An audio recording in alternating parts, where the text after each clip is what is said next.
case unique in criminal history that would create global fascination. Another serial killer is in the news. This killer does not fit the typical profile. 6 men shot in cold blood. She was a danger to any man she picked up on the highway. A brutal killer stalks the state of Florida. Hey, you want to help me make some money? I really feel she was evil. One of the most evil people I've ever been around. Highway hooker turns serial killer. She hated men. That's exactly why she killed. Made it real easy to pull the trigger. This is the remarkable story of the investigation into the world's most infamous female killer. She was more of an animal. She frankly needed to be put down. I'll be up in heaven while y'all rotting in hell.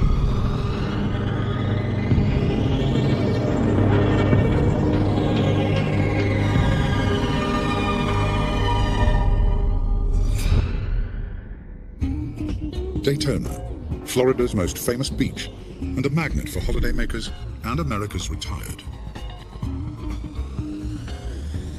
As the 1980s draw to a close, a dark cloud is brewing over the Sunshine State. December the 1st, 1989. Police recover an abandoned vehicle. The car has been stripped of ID and wiped clean of prints. The owner is missing. Lieutenant Steve Binniger is initially unconcerned. A lot of people go missing in this state because it's a very transient state. I mean, the state of Florida attracts people from literally worldwide. A gruesome discovery 5 miles away from the abandoned car plunges detectives into a murder investigation. Police struggle to identify the corpse. Decomposition takes place pretty fast in Florida with the humid weather and the heat and everything. And with the animal activity, also the bug activity. Senior crime lab analyst Merv Stevens is familiar with the difficult process of identifying bodies. A lot of times the performing doctor will go ahead and remove the hands, send them to a crime laboratory, and then I may have a day or two to work on them. It's a very tedious process, something that we don't look forward to doing, but somebody has to do it. From the fingerprints, police identify the victim as divorced electrician Richard Mallory, shot 4 times with a .22 caliber pistol. What are you doing? Mallory was on his way to Daytona when he was shot and robbed, but for items of little value. Detective Brian Jarvis tries to work out a motive for the murder. When you're doing a criminal investigation, you look at every possibility you can so you don't miss something. But police have little to go on, and the trail goes cold. Then, 3 murders in 3 months. Divorcee David Spears. Soon to be married Charles Coscaden. And family man Troy Burris. Investigators notice a chilling similarity in each of the killings.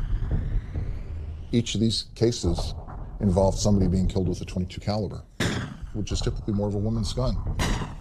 People don't usually use a .22 caliber gun to do murders, and yet we have 3 of them right in Central Florida.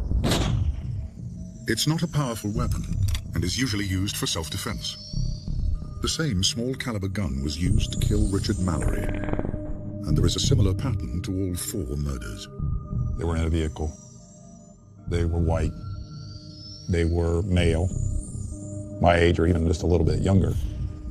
The seats in the vehicles were pulled to their forwardmost position, and that would be a common thread, which is a little unusual. But as police begin to make the connections between these murders, a killer continues to stalk Florida's highways. Come on in. Retired Police Chief Charles Humphreys is on his way home to his wife of 35 years when he stops to pick up a hitchhiker. Listen, if you want money, I've got money. With a 5th man lying dead, police are rocked by the realization they are hunting a serial killer. A task force is set up to analyze the murders and draw up a profile of the killer. What kind of person could get close enough to all of the victims to perpetuate this crime? All the particulars to the individual crimes were discussed. There was a timeline set up for all the individual victims' time of death and items that had been found. Forensic investigator Ward Schwab is part of the team looking for patterns that could unmask the killer. That's when the linkages actually started forming for me. Condition of the victims' bodies. led investigators to speculate that it might be a murder by a prostitute or someone that was out commissioning for sex. Where there were some partial nudity of the victim, plus there were some evidence of discarded condoms. Something extraordinary begins to dawn on the task force. Could it be that the serial killer they need to catch is a woman? Get out of the car! 5 men shot, their bodies and cars scattered across Florida's interstates. Just move now. County detectives believe they have a highly unusual case on their hands. They suspect the killer they are looking for is female, soliciting along the highways to get close to the men she robs and murders. There was no other documented female serial killers that we could think of. You wonder, how do they act as compared to a male serial killer? The 5th and latest victim is retired police chief Charles Humphreys, who was returning home from his job as a child welfare officer. When we examined the body further at autopsy, it looked like he had actually been spinning and was being shot as he was turning, like he was trying to get away. The painstaking search for clues at Florida's Central Crime Lab is frustrated by the killer's attention to detail. Lab analyst Merv Stevens processes the evidence in the hope of finding a single print. The individual that was committing this crime was very methodical as far as trying to wipe down all the evidence that they knew possible that may lead the crime scene back to them. Frustrated by the lack of evidence to move the case on, unsolved crime files are reopened in a bid to try and find a lead. The case of missing missionary Peter Sims stands out. Peter Sims was a middle-aged man traveling alone on Florida's interstate. Investigators discovered that Sims' abandoned car was found not far from where the 4 other victims' vehicles were dumped. We felt there could be a very good connection here between Peter Sims' vehicle and the other homicides that were occurring. Other cars had been wiped clean, other vehicles had their license plates removed, and every other vehicle had the seat pulled forward. But with the Sims case, there's one crucial difference. The missing man's car has been crashed, and there is a vital piece of evidence inside. A bloody palm print.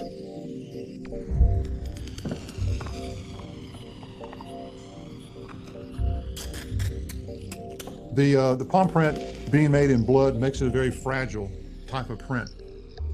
If you start moving around too much, the print will actually almost just fall to pieces. It's the first definite clue for the investigators.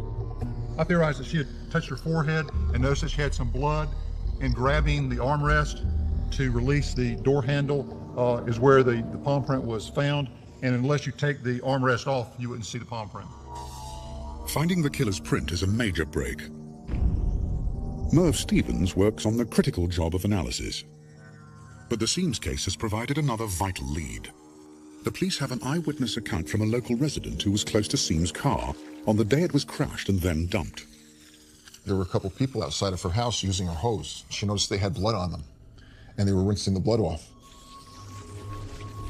Detectives are staggered. A whole new twist is added to the investigation. The sketch, based on the eyewitness's account, shows not one, but 2 female suspects. Do investigators now have 2 serial killers on their hands? It was overwhelming. I can remember my first thought is, what do we do next? But detectives have little time to think before another body is discovered.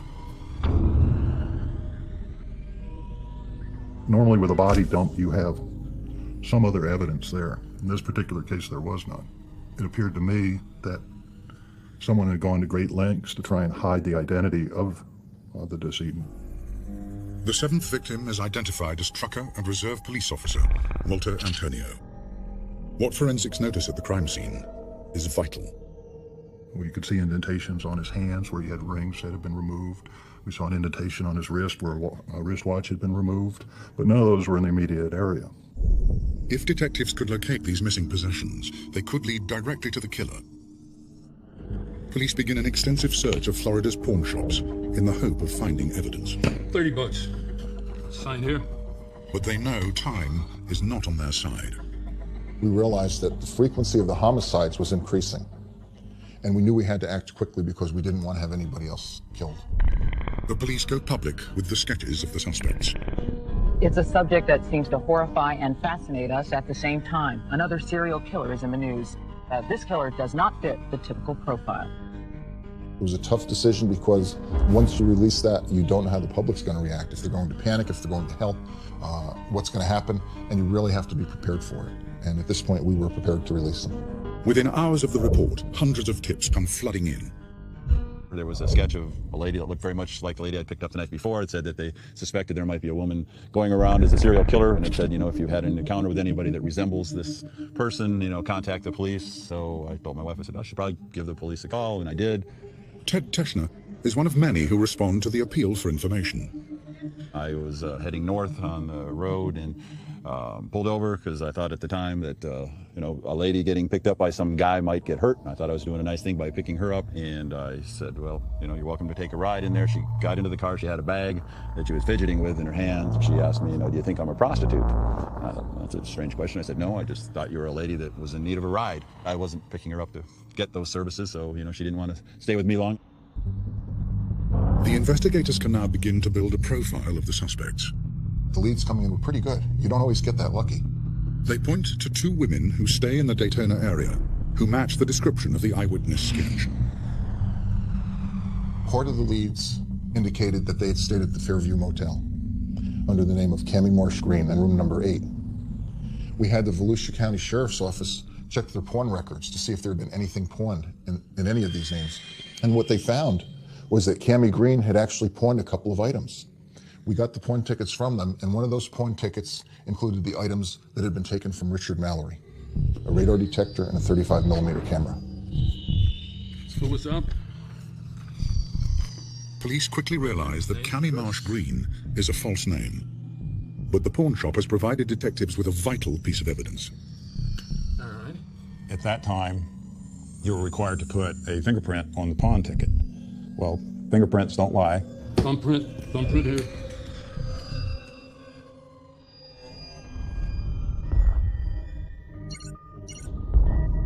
The print is rushed to the state's fingerprint lab.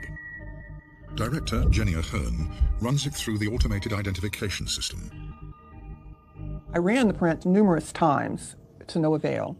I also had a coworker of mine run the print to no avail.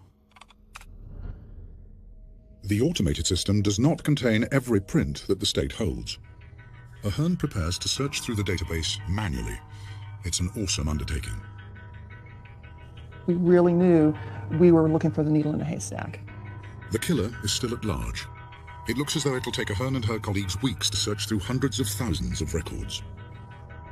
We take out a chunk of cards at one time, and you physically, with your bare eye, flip through each card, eliminating prints that are not closed. I had only been in the drawer for about 15 minutes. I had taken out one section of the cards. I'm flipping through, looking at each card one at a time. And within 15 minutes of the first set, I found a card that I felt was close. I could not even breathe because I was so excited about the possibilities of this, that we may actually have found this woman. So I looked at it, looked at my print, looked back at it again, looked back. We knew we were looking for a white female. Turned the card over, it's a white female. I was just beside myself. They trace the print to a woman whose name is Eileen Werners. Take care. She had been previously arrested for possession of a .22 caliber 9-shot revolver. We're thinking, this is definitely a person that we need to take a hard look at. Investigators need to establish detailed information about the prime suspect. Hey, baby, how much? Come on. She traveled in the circles of, drugs and alcohol and prostitution. She seemed to always gravitate back to the Volusia County area. We decided to put some surveillance teams out. It was a very much long shot. The team begin combing Daytona in the hope of tracking Werners down.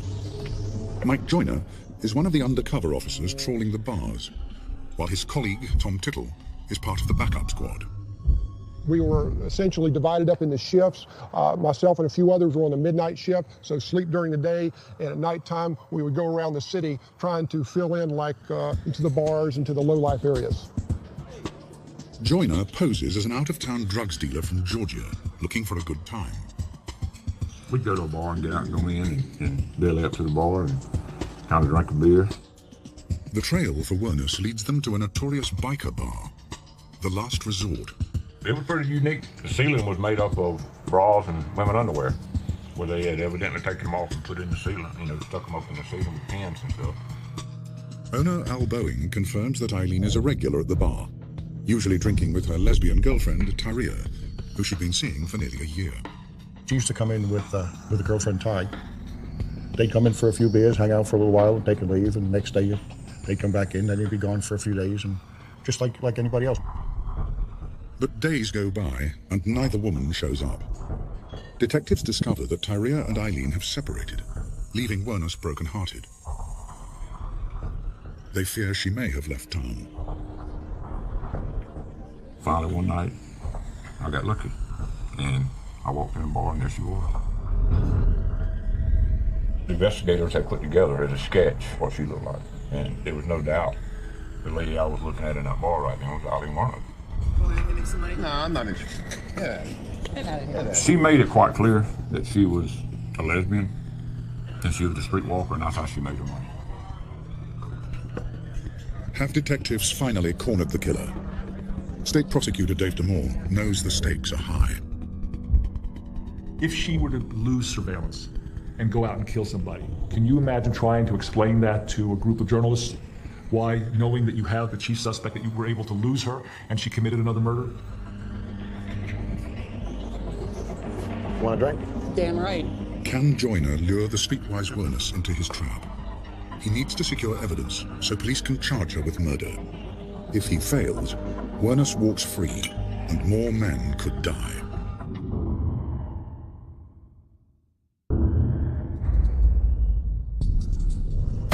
With 6 men dead and 1 man, Peter Seams, missing, investigators have tracked down and put their prime suspect, Eileen Wernus, under surveillance at the notorious biker bar, the last resort.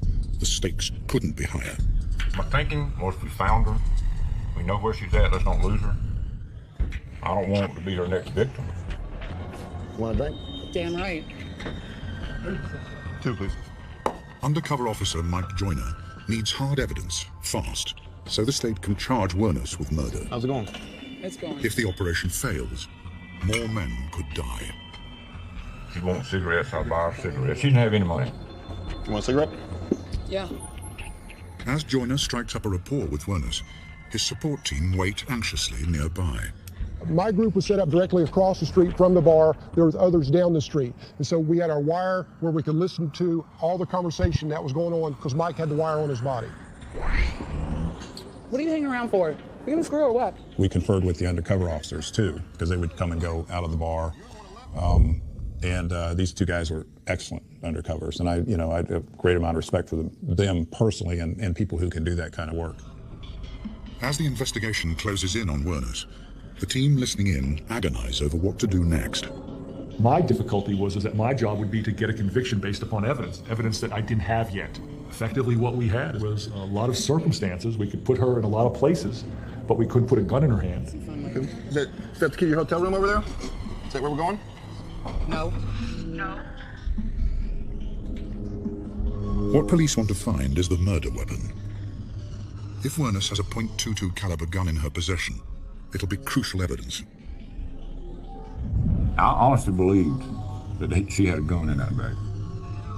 So what you got in the suitcase? A little something for later? One more, relax. I get you another one. Relax. It was starting to get intense because we knew we can't lose her. And of course, the safety of the officers was paramount. I said, we've got to arrest her. We cannot let her leave here on the back of a Harley Davidson. Do I think I was going to be the next victim? Yes, I sure do now. But if I had a family, and I sure didn't want to get back to them. I was ready at the last bar.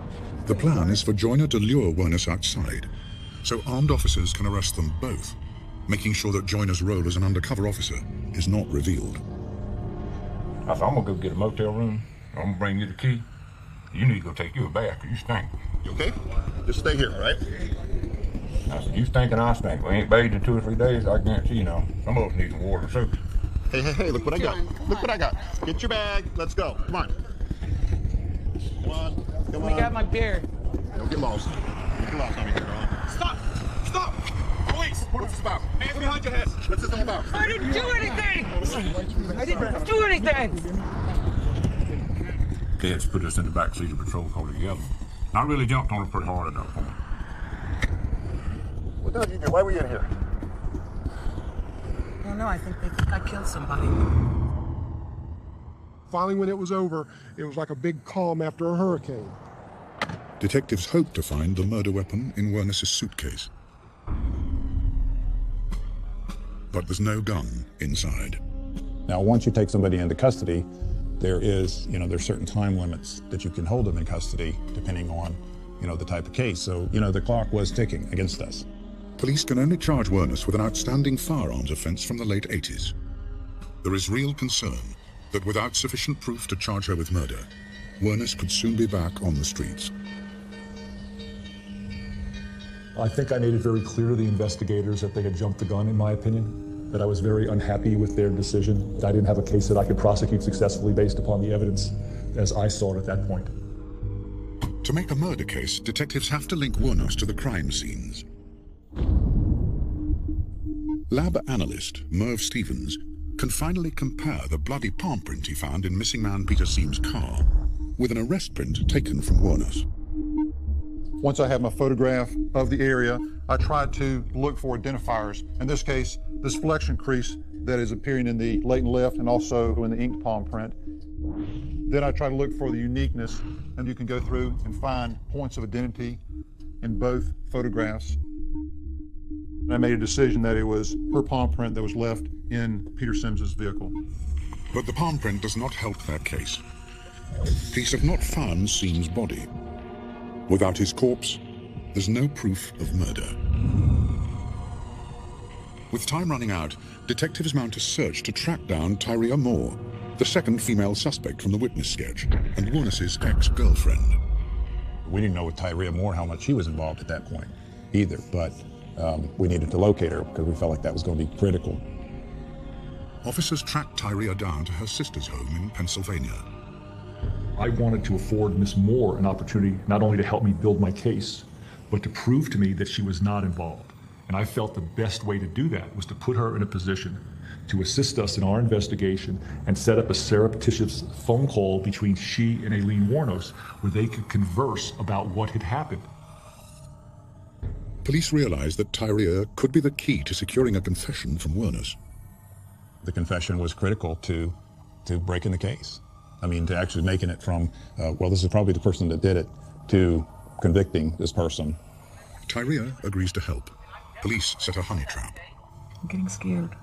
Well, I definitely don't think there's anything to worry about. Well, I'm pretty damn worried. I'm not going to let you get into trouble. We were sitting right there listening, and she was very nervous about it and worried about it. And she had feelings for Eileen. You could tell she did. But I'm not going to jail for something you did. This isn't fair. Yeah, I don't think she wanted to go to jail for it now. She wasn't that fond of her. You didn't do anything. You evidently don't love me anymore. You don't trust me or anything. I mean, you're going to let me get into trouble for something you did. Listen, quit crying and listen. I can't help it. I would die for you. Would you? That's the truth. I'd gladly die for you. Let's just wait for you on the other side. I love you. I really do love you. I love you a lot. I don't know whether I should go on living or just... I'm not going to let you go to jail. If I have to confess, I will. Eileen, we have 6 murdered victims. I want to know. It's make or break time for the case. Despite the damning honey trap call with Tyria, the police still need a full confession from Wernis to try her for first-degree murder. As Wernis faces a police interrogation, Public Defender Michael O'Neill reminds his client of her rights. That's my job as a defense attorney, to protect her interests at that point. I have to try and convince her not to make any statements and not to give any confession about anything, and told her that she had that right to remain silent, and it would be my advice to her to use that right and don't say anything. But no matter what I said, she wouldn't have it. 8 days after her arrest, Police finally ask Wernus the question that proves decisive. I want to know, was Tyria involved in these killings? I did the killings. It was me. Go ahead and put me in the electric chair. Her total focus was on her friend and protecting her friend. She showed absolutely no concern about herself and her own fate. The police tactic of convincing Eileen of the need to save Tyria from prosecution has paid off. Had it not been for that connection between her and Ty Moore, and I would give her this, as far as some humanity, she was attempting to protect Ty Moore. You can't take that away from her.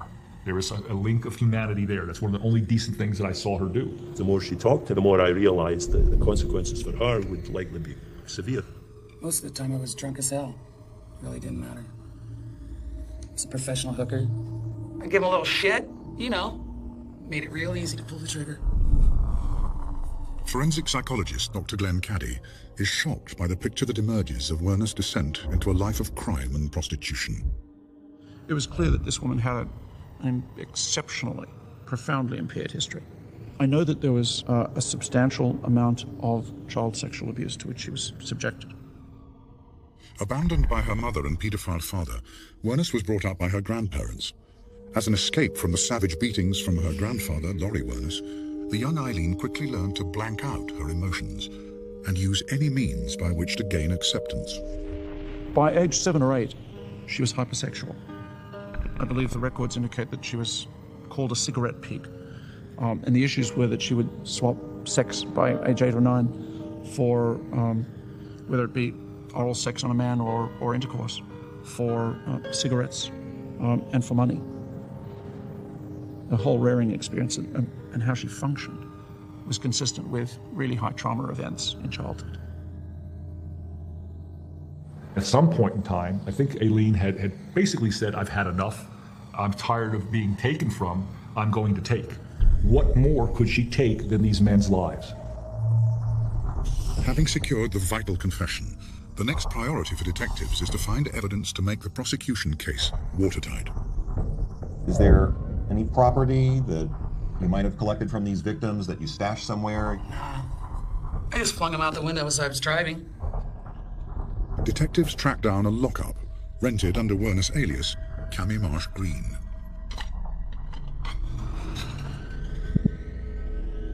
The harsh truth is revealed. Wernus has hoarded personal possessions stolen from her murdered victims. A lot of these items were personal to the individual. They were briefcases, they were watches, they were rings. It may have been souvenirs, or it may have been a further attempt to try and hide the identities of the victims. And we were actually able to tick off items and establish what belonged to which victim. For police, this is vital evidence. For victims' families, a reminder of their loved ones. We have some hair here. Among the items is a hairbrush. Bag there. Peter Seames's son is asked to identify it. He kind of lifted it up in front of him, and his voice started to quiver. And he said, my father used to brush my hair when I was a child with this brush. And I remember the tears welling up in my eyes, and I was just about to cry. To this day, the image of that boy remembering his father brushing his hair with that hairbrush brings tears to my eyes. Get out of the car! What are you doing? What are you doing? Police have a confession. They have evidence to link Wernus to the victims. But to clinch the case, they need the murder weapon. With nothing left to lose, Wernus leads them to a small bridge, close to the last resort bar. She had taken the handgun, which was a .22 revolver, a set of handcuffs, and also a pocket knife. And she'd placed them in this cloth bag and then threw them as far as she could into the water. A team of divers went in and almost immediately found the bag. But Stevens is extremely concerned about this most critical piece of evidence. I had given the dive team and everybody instructions, put all the items in a bucket or a pail with the water that it came out of, because if you take it out, it's probably going to start rusting immediately. The gun has remained intact long enough to reveal yet more damning evidence against Wernus. Our firearms examiner was able to go ahead and out of the 7 cases that she was charged with, I believe it was either 3 or 4, positively said that was the gun that was used in the commission of those crimes. Police now have enough evidence to proceed to court. A trial date is set for Eileen Wuornos.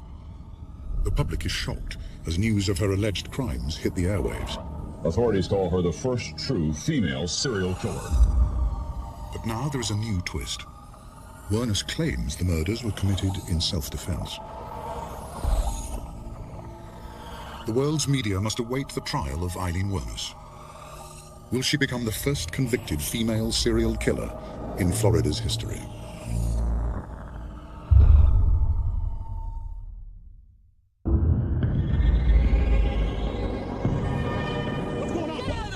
Eileen Wuornos has been arrested and charged with the serial murder of 6 men.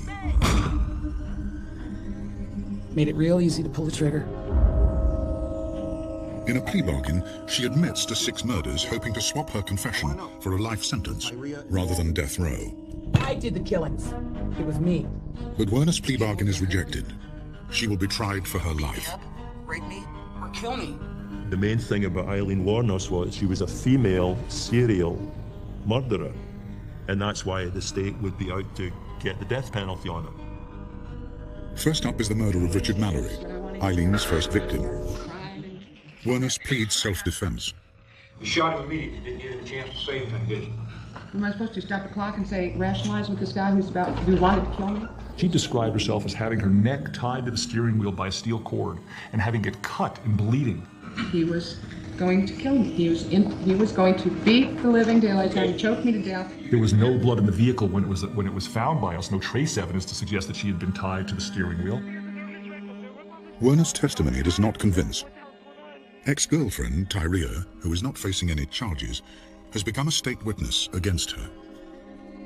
We're sitting on the floor watching TV, and she just come out and said, I have something to tell you. And I asked her what, and she said that she had shot and killed a man that day. Their taped telephone conversation is powerful evidence against Wuornos. I don't know whether I should keep on living or if I should... No, Ty, cut. What if they don't believe me? What?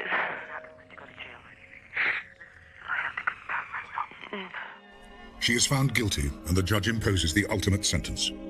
Until by warrant of the governor of the state of Florida, you, Eileen Carol Wuornos, be electrocuted until you are dead. And may God have mercy upon your course. Wuornos' claim of self-defense has failed to save her from the death penalty. But the judge had not allowed Wuornos' legal team to present evidence that her first victim, Richard Mallory, had a previous conviction for attempted rape. The fact that he had a conviction years earlier didn't put the gun in his hand. She was the one that carried the gun. She was the one that had it with her, and she was the one that took it out and shot him. When the jury advised us that they were recommending to the judge that Eileen Wuornos should be put to death, I felt it was justified. I was fine with it. I had no qualms in my heart or my mind that it was the right decision. In March 1992, Wuornos pleads no contest to the murders of Charles Humphreys, Troy Burris, and David Spears. How they get 3 more death row sentences, and then I gotta go to Pasto and Dixon for 2 more death row. How many times you gotta kill me? Then, in June 1992, Wuornos pleads guilty to the murder of Charles Carskadden. The following February, she's found guilty of the murder of Walter Gino Antonio. She now has 6 death sentences on her head. The victims' bereaved families welcome the verdicts. She shot him 7 times. She's just evil. She's a horrible, evil person. As the body of Peter Seams is never found, Wuornos is not charged with his murder. As Wuornos waits on death row, her defense team mount an appeal against her sentence. If they can prove she's insane, she will escape the death penalty. You have the right to an appeal. Mr. Glazer, is that going to be handled by you? Yeah, or the your wife and kids get raped. I would ask that you report to the office. But Eileen Wuornos insists she is sane. She instructs her legal team to drop her appeal against the death penalty. They comply with her wishes. She was controlling her own death because she was a volunteer to be executed. I'll be up in heaven while y'all are rotting in hell. She did not have to be executed. She could have continued with her appeals, and it would have been much more difficult for the state to execute her, even a serial murderer. I have made peace with my Lord, and I have asked forgiveness. In 2002, Eileen Wuornos has been on death row for 10 years. Debate rages as to whether she should face execution. Dr. Glenn Caddy assesses whether she is competent to die. My conclusion was that this woman was extremely mentally unstable. that she was not competent because she was suffering a profound delusional disorder. But the state decides that Wernus is fit to face execution. It's time. At 9:45 a.m. on October the 9th, 2002, Eileen Carol Wernus leaves her cell for the last time. Her agenda was that she wanted to die.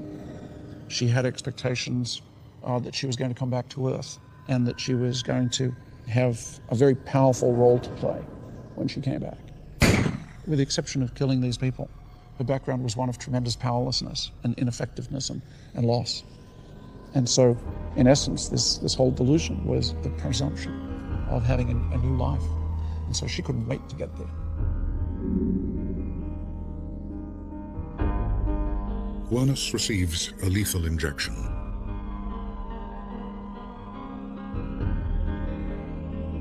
Her final statement was this exactly: "I'd just like to say I'm sailing with the Rock, and I'll be back like Independence Day with Jesus, June 6th, like the movie, big mothership and all, I'll be back."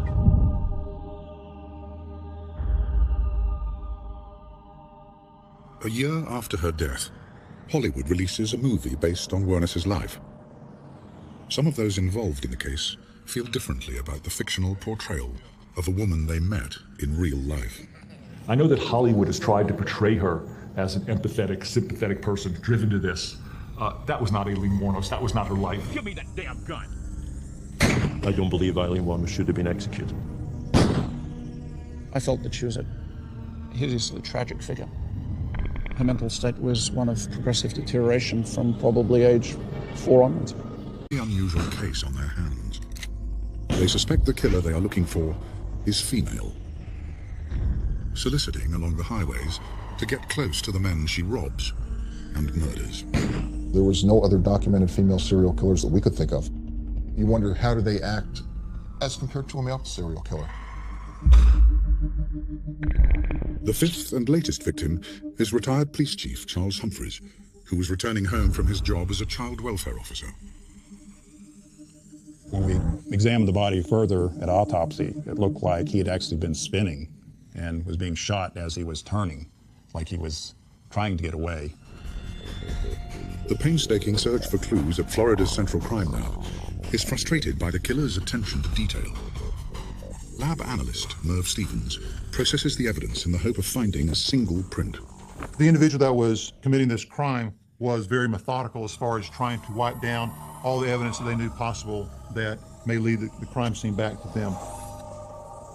Frustrated by the lack of evidence to move the case on, unsolved crime files are reopened in a bid to try and find a lead. The case of missing missionary Peter Sims stands out. Peter Sims was a middle-aged man traveling alone on Florida's interstate. Missing. Lieutenant Steve Binniger is initially unconcerned. A lot of people go missing in this state because it's a very transient state. I mean, the state of Florida attracts people from literally worldwide. A gruesome discovery 5 miles away from the abandoned car plunges detectives into a murder investigation. Police struggle to identify the corpse. Decomposition takes place pretty fast in Florida with the humid weather and the heat and everything. And with the animal activity, also the bug activity. Senior crime lab analyst Merv Stevens is familiar with the difficult process of identifying bodies. A lot of times the performing doctor will go ahead and remove the hands, send them to a crime laboratory, and then I may have a day or two to work on them. It's a very tedious process, something that we don't look forward to doing, but somebody has to do it. From the fingerprints, police identify the victim as divorced electrician Richard Mallory, shot 4 times with a .22 caliber pistol. What are you doing? Mallory was on his way to Daytona when he was shot and robbed, but for items of little value. Detective Brian Jarvis tries to work out a motive for the murder. When you're doing a criminal investigation, you look at every possibility you can so you don't miss something. But police have little to go on, and the trail goes. A case unique in criminal history that would create global fascination. Another serial killer is in the news. This killer does not fit the typical profile. 6 men shot in cold blood. She was a danger to any man she picked up on the highway. A brutal killer stalks the state of Florida. Hey, you want to help me make some money? I really feel she was evil. One of the most evil people I've ever been around. Highway hooker turns serial killer. She hated men. That's exactly why she killed. Made it real easy to pull the trigger. This is the remarkable story of the investigation into the world's most infamous female killer. She was more of an animal. She frankly needed to be put down. I'll be up in heaven while y'all rotting in hell.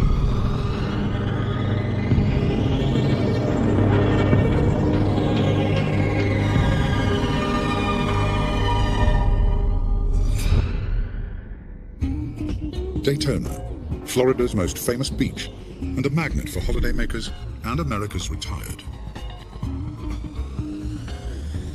As the 1980s draw to a close, a dark cloud is brewing over the Sunshine State. December the 1st, 1989. Police recover an abandoned vehicle. The car has been stripped of ID and wiped clean of prints. The owner is... Listen, if you want money, I've got money. With a fifth man lying dead, police are rocked by the realization they are hunting a serial killer. A task force is set up to analyze the murders and draw up a profile of the killer. What kind of person could get close enough to all of the victims to perpetuate this crime? All the particulars to the individual crimes were discussed. There was a timeline set up for all the individual victims' time of death and items that had been found. Forensic investigator Ward Schwab is part of the team looking for patterns that could unmask the killer. That's when the linkages actually started forming for me. Condition of the victims' bodies led investigators to speculate that it might be a murder by a prostitute or someone that was out commissioning for sex. Where there were some partial nudity of the victim, plus there were some evidence of discarded condoms. Something extraordinary begins to dawn on the task force. Could it be that the serial killer they need to catch is a woman? Get out of the car! 5 men shot. Their bodies and cars scattered across Florida's interstates. Just move now. County detectives believe they have a highly cold. Then, 3 murders in 3 months. Divorcee David Spears. Soon to be married Charles Koskadden. And family man Troy Burris. Investigators notice a chilling similarity in each of the killings. Each of these cases involved somebody being killed with a .22 caliber, which is typically more of a woman's gun. People don't usually use a .22 caliber gun to do murders, and yet we have 3 of them right in Central Florida. It's not a powerful weapon and is usually used for self-defense.